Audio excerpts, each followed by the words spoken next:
bienvenue dans le bar de Mo. Installe-toi et je te sers une def pendant qu'on se mate une vidéo de Killer Bean. Ça te laissera du temps pour cliquer sur la cloche avec Barney et Homer.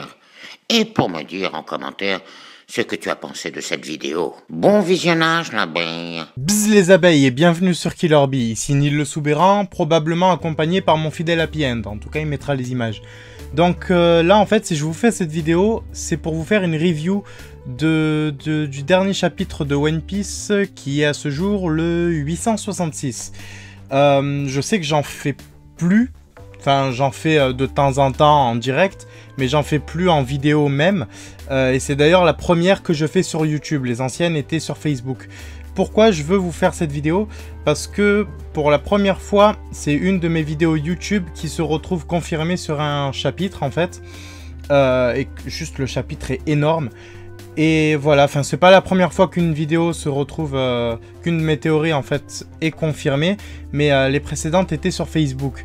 Et sur One Piece de YouTube, il n'y a que celle-là pour l'instant je crois. Puisque les autres qui se sont réalisées sont toutes sur Black Butler en fait.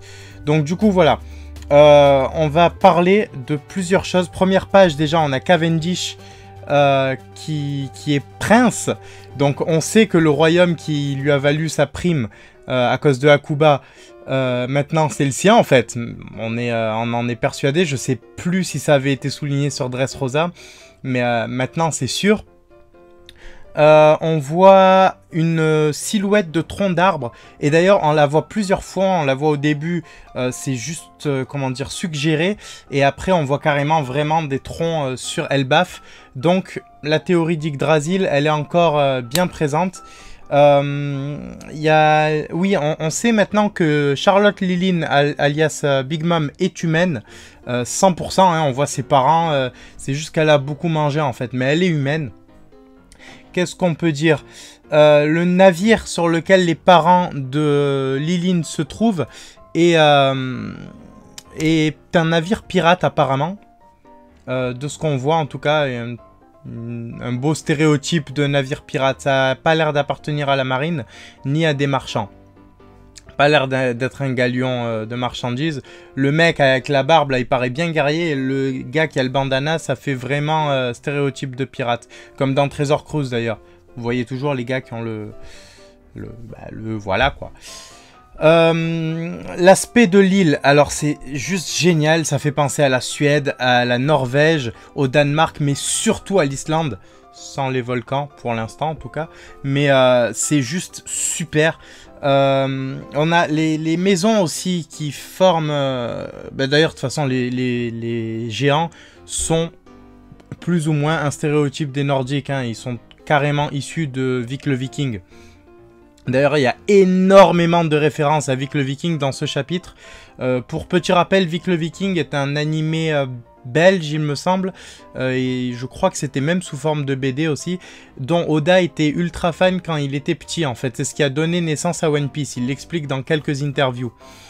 Donc qu'est-ce que je voulais... Oui, l'aspect de l'île, les maisons, la culture en général viking qui nous est montrée jusque là, tout ça fait beaucoup penser à l'Islande, en grande partie à la Norvège quand même, hein.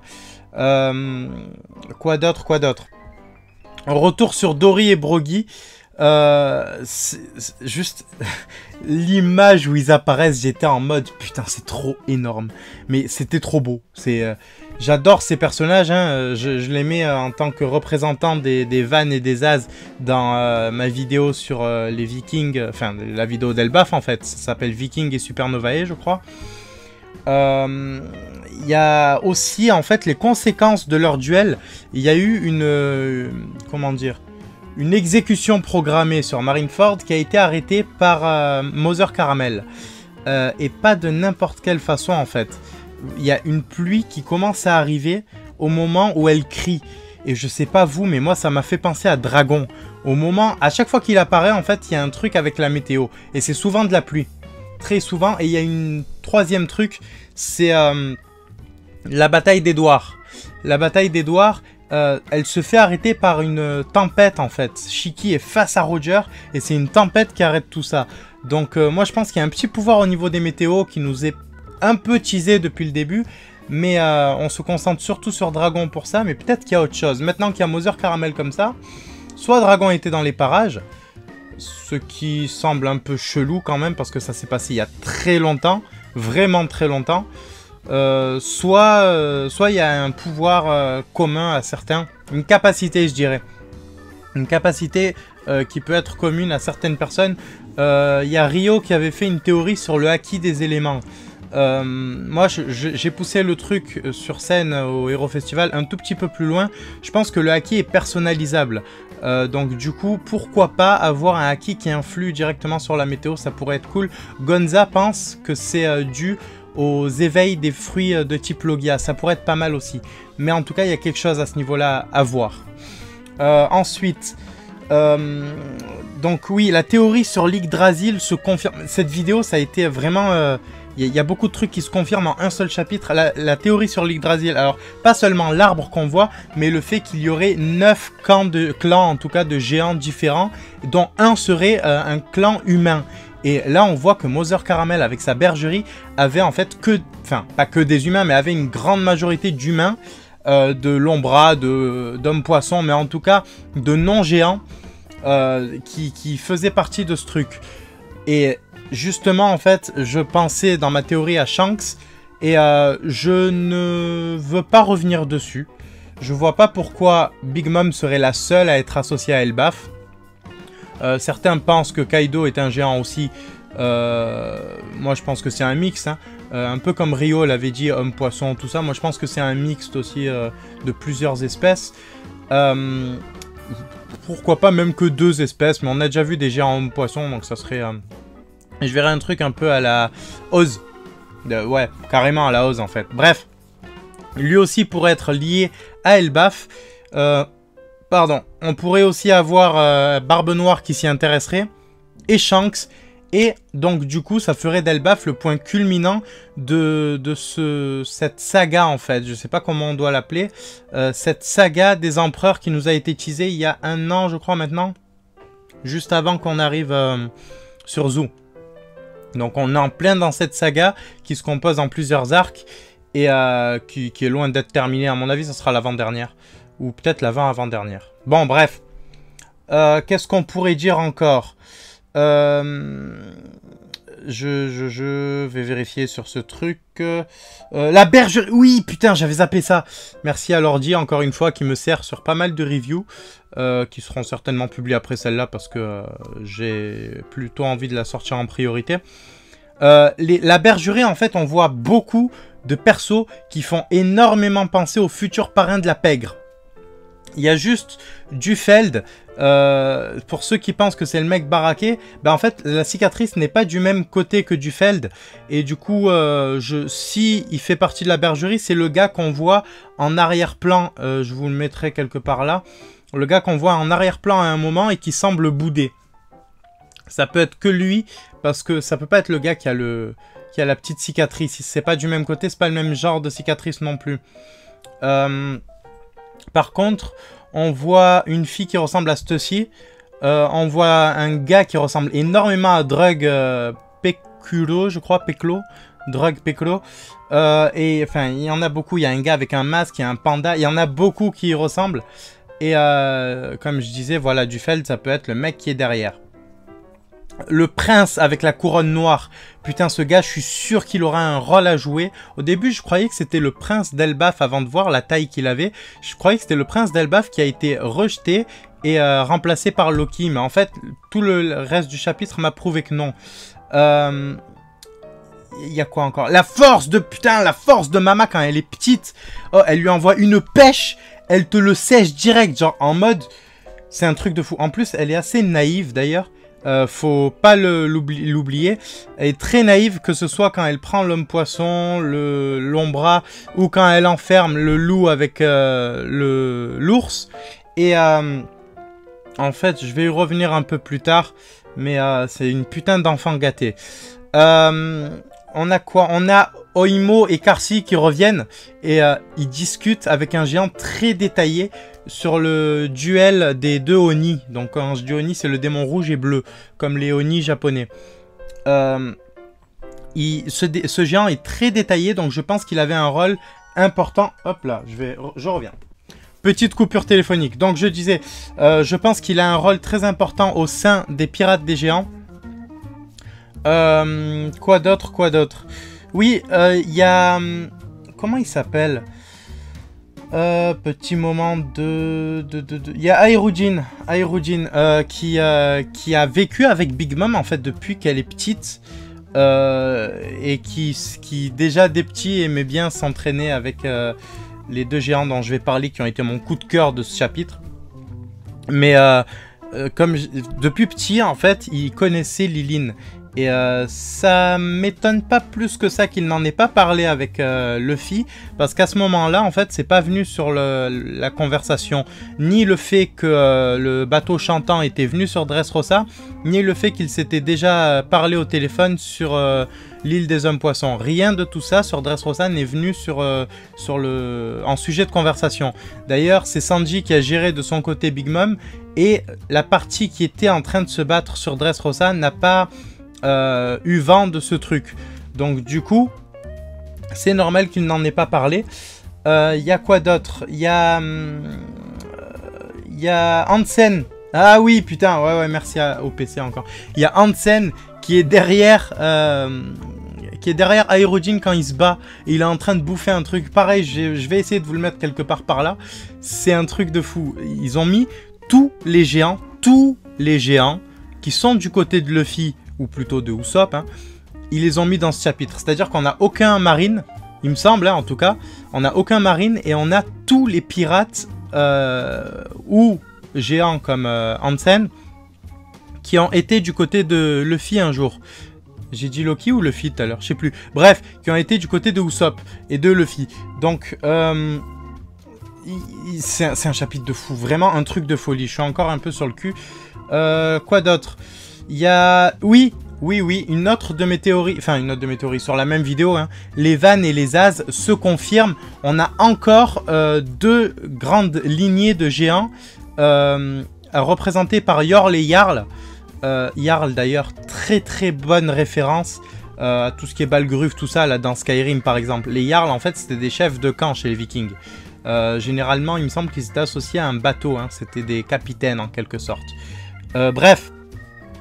Les Jarl et Yorl en fait sont aussi deux représentations totalement différentes. Avec les casques, vous savez, il y a toujours un truc avec les casques, que ce soit chez Aerugin, je vais en parler un peu plus tard, mais le géant qu'on voit de dos dans ce chapitre, qui est enfant encore, chez Oimo et Karsi.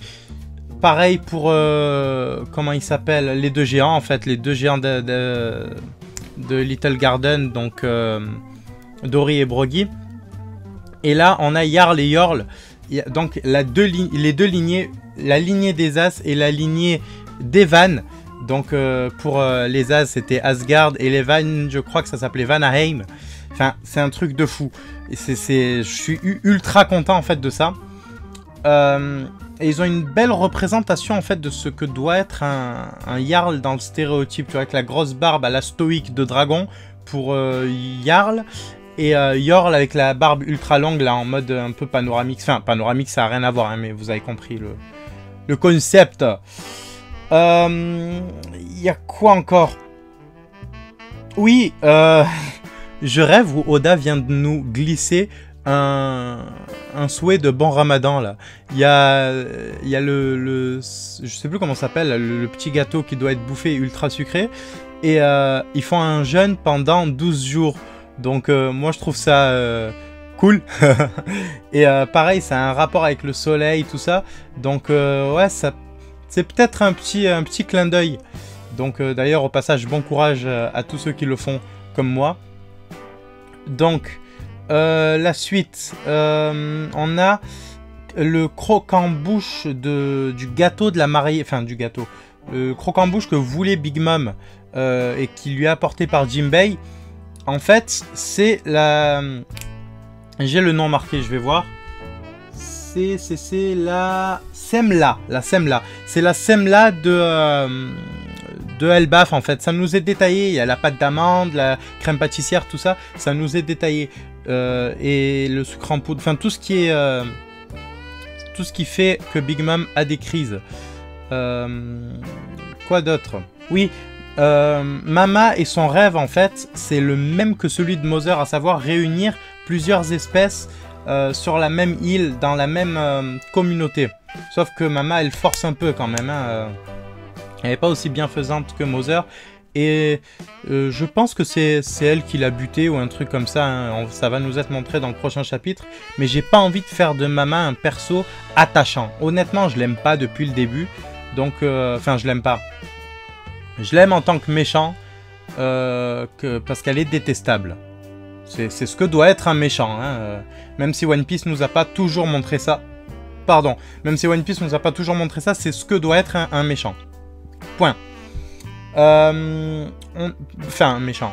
Barbe Noire, ça va être une petite exception. On va nous montrer quelque chose. En tout cas, y a quoi d'autre? Il y a Loki qui vient de naître. C'est... Alors, je sais plus si Aerojin veut se fight contre Loki ou contre le roi des géants. Je crois que c'est le roi, hein. Il me semble que c'est le roi. Donc Loki aura peut-être un bon rôle à jouer. Mais vu son nom, ça m'étonnerait. Après, One Piece casse en général les stéréotypes. Donc, si c'est pas s'il n'est pas inspiré du géant de glace Loki, dans ce cas, il va être... Enfin, le nom en tout cas est inspiré de lui, hein, bien évidemment. Il va être gentil si c'est ça.